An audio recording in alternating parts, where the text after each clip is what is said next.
Hi friends, प्रेरणाज homemade रेसिपीमध्ये तुमचं खूप खूप स्वागत आहे। आज आपण खूप सारे लेयर्स असणारी 100% बेकरीसारखी आणि तोंडात टाकताच विरघळणारी खारी घरच्या घरी कशी बनवायची ती आपण बघणार आहोत। खारी बनवायला खूप सोपी आहे, बेकरीपेक्षा पण घरच्या घरी सहज बनवू शकतो। त्याला तर उशीर न करता रेसिपीला सुरुवात करूया। इथे बाउलमध्ये मी 1 कप मैदा घेतलेला आहे आणि त्यामध्ये चवीनुसार मीठ टाकून घ्यायचं आहे। ओवा अर्धा चमचा घेतलेला आहे आणि तो हातावरती आपण चांगला क्रश करून घेणार आहोत, म्हणजे ओव्याचा स्मेल सगळीकडे आपल्याला लागेल। त्यामध्ये 4 चमचे तेल घालून घेणार आहोत। हे नॉर्मल तेल आहे आपलं, रूम टेम्परेचरचं, गरम वगैरे करून घालायची काही गरज नाही आहे। ते 4 चमचे तेल घालून घेतलेले आहे। आता हे सगळं व्यवस्थित मिक्स करून घ्यायचं आहे। तेल सगळं पिठाला चोळून घ्यायचं आहे, म्हणजे खारी चांगली खुसखुशीत होते। आता यामध्ये थोडं थोडं पाणी मिक्स करून घ्यायचं आहे आणि आपल्याला हे पीठ मळून घ्यायचं आहे। पीठ मळताना आपल्याला हे जास्त घट्ट पण मळायचं नाही आहे आणि सैल पण मळायचं नाही आहे।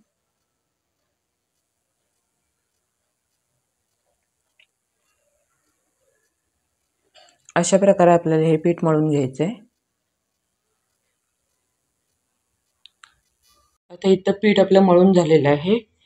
आता यावरती आपण थोडंसं तेल लावून घेणार आहे, म्हणजे पिठाचा गोळा सुकणार नाही, जशाचा जसा राहील।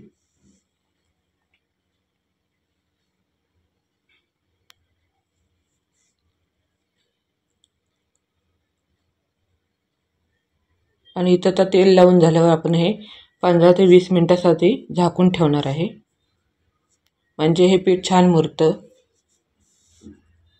आता पीठ मुरतंय, आपण तोपर्यंत साठा बनवून घेऊ। इथं 1 चमचा मैदा घेतलेला आहे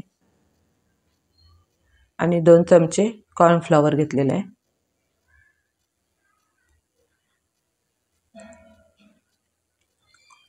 आणि 2 चमचे तूप घालून घ्यायचे आहे।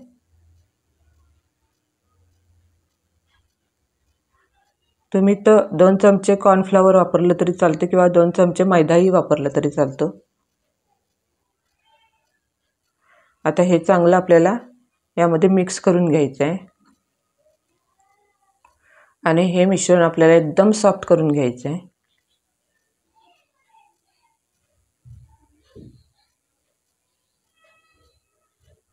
तर आपले हे साठा बनवून झालेलं आहे आणि आता मुरत ठेवलेलं पीठ होतं ते थोडंसं मळून घेणार आहोत।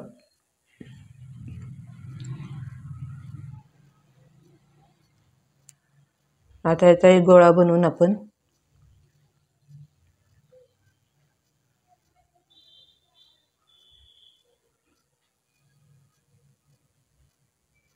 आता याचे समान 4 भाग बनवणार आहोत आपण।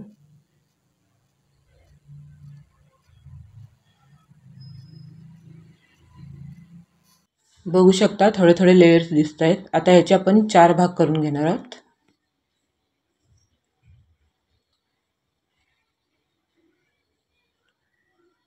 आता याचे आपण 4 समान गोळे बनवणार आहोत, छोटे छोटे गोळे बनवून घेणार आहोत। इथे हे आपले गोळे बनवून झालेले आहेत। आता आपण एक एक पोळी लाटून घेणार आहोत। थोडासा मैदा भुरभुरायचा आहे, जास्त मैदा घ्यायचा नाही आपल्याला, थोडासाच मैदा। तुम्ही मैदा न लावता सुद्धा ही पोळी लाटली तरी चालते। मी थोडासा मैदा इथं भुरभरून पोळी लाटून घेणार आहे। आता ही पोळी आपल्याला जेवढी लाटता येईल ना तेवढी लाटायची आहे, एकदम पातळ बनवायची आहे।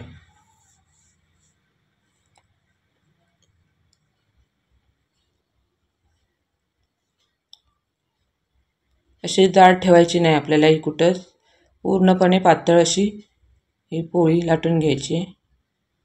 तर बघू शकता माझा हात पूर्ण आरपार असा दिसतोय त्याच्यातून, एवढी आपल्याला ही पोळी लाटून घ्यायची आहे। इथं मी ह्या 4 पोळ्या लाटून घेतलेल्या आहेत।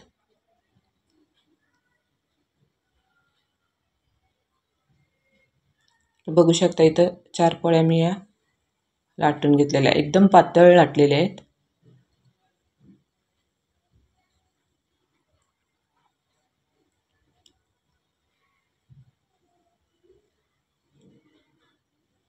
आता आपण ही पुढची कृती कशी करायची ती बघू. आता आपण लाटलेली एक पोळी आहे ना ती ह्यात पोळपाटावरती घ्यायची आणि जो आपण साठा बनवून घेतलेला आहे तो आपण सगळीकडे या पोळीला लावून घेणार आहोत. एकदम पातळ असा लावायचा आहे आपल्याला, जाड लावायचं नाही आहे आणि हातानेच लावायचा आहे म्हणजे तो सगळीकडे आपला पोळीला लागला जातो.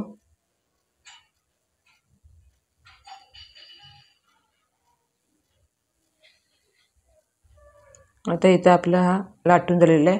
आता आपण दुसरी पोळी त्याच्यावरती ठेवून साठा लावून घेणार आहे. अशा आपल्याला 4 वेळा हे रिपीट करायचं आहे.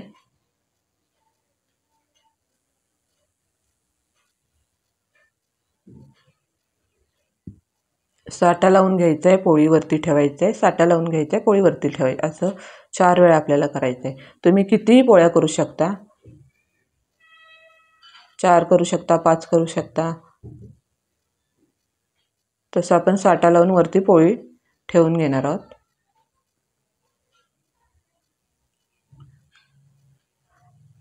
आता इथं माझ्या ह्या 4 पोळ्या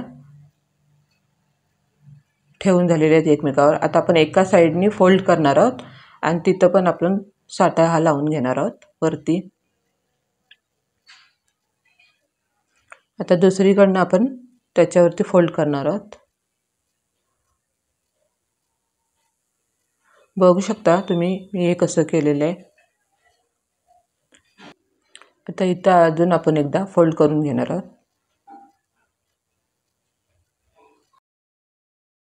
तर दुसऱ्या साईडने फोल्ड करणार आहोत. आता इथं आपला हे गोळा तयार झालेला आहे. असं बनवलं की लेयर छान येतात खारीला. आता हे मी अर्ध्या तासासाठी फ्रीजमध्ये ठेवणार आहे, म्हणजे हा आपला गोळा चांगला सेट होतो, मैदा येतो आपला सेट होतो आणि आतमध्ये आपण जे लावलेला साठा आहे तोही चांगला सेट होतो.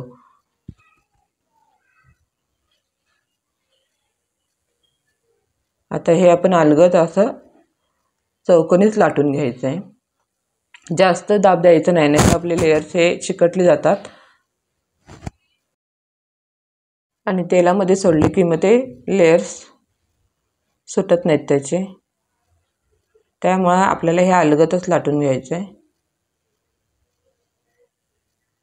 आता हे स्क्वेअरमध्येच आपल्याला हे लाटून घ्यायचं आणि जेवढे आपल्या आकाराचे पाहिजेत लहान मोठे तेवढ्या आकाराचे आपण हे कट करून घेणार आहोत.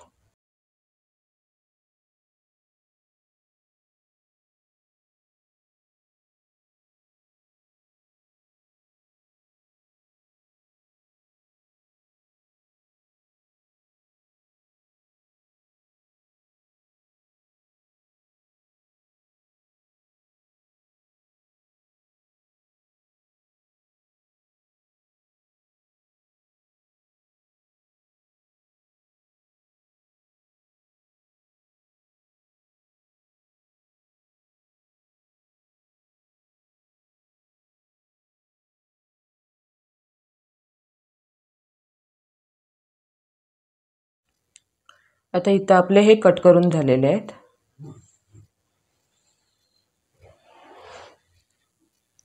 बघू शकता केवढी जाडीला ठेवलेली आहे आणि त्याच्या लेयर्स पण तुम्हाला दिसतात. जेवढे तुम्ही पोळ्या एकमेकावर ठेवता तेवढेच त्या खारीला लेयर्स सुटतात. आता हे आपण एका डिशमध्ये सगळे काढून घेतलेले आहेत. आता तेल आपल्याला लो फ्लेमवरती गरम करायचं आहे, एकदम थोडं गरम करून घ्यायचं आहे आणि मग आपल्याला ह्याच्यामध्ये हे सोडायचे आहे. तेल तुम्ही कडकडीत एकदम गरम केलं तर ते खारी आपली लाल होते आणि लेयर्स त्याच्या सुटत नाहीत. त्यामुळे एकदम थोडं गरम करायला, हलकं गरम करून घ्यायचं आहे आपल्याला आणि त्याच्यामध्ये हे सोडायचे आहेत.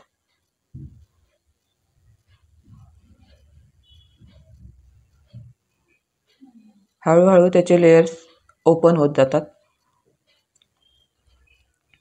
आणि पूर्ण लेयर्स आपले ओपन झाले की मगच आपल्याला ही खारी पलटून घ्यायची आहे.